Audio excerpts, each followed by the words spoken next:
লা লিগায় নিজেদের দ্বিতীয় ম্যাচে রিয়াল মাদ্রিদের প্রতিপক্ষ ভায়াদোলিদ। সান্তিয়াগো বার্নাবেউতে ম্যাচ শুরু বাংলাদেশ সময় রাত ৯টায়। নামে ভারে অনেক এগিয়ে রিয়াল, হেড টু হেডেও একচেটিয়া আধিপত্য তাদের। সবশেষ ৫ দেখায় সবকটি জিতেছে লস ব্লাঙ্কোস। তবে প্রথম ম্যাচে ড্র করে কিছুটা চাপে বর্তমান চ্যাম্পিয়নরা।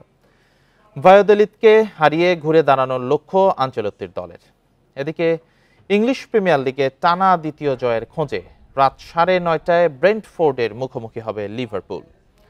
অ্যানফিল্ডে নতুন কোচ আর্নে স্লটের অভিষেক ম্যাচ এটি। ব্রেন্টফোর্ডকে হারিয়ে ঘরের মাঠে নিজেদের প্রথম ম্যাচটা রাঙাতে মরিয়া লিভারপুল কোচ। অন্যদিকে বুন্দেসলিগায় নিজেদের প্রথম ম্যাচে সন্ধ্যা ৭:৩০টায় বায়ার্ন মিউনিখের প্রতিপক্ষ ভলফসবুর্গ। জয় দিয়ে আসর শুরু করতে চায় বাভারিয়ানরা।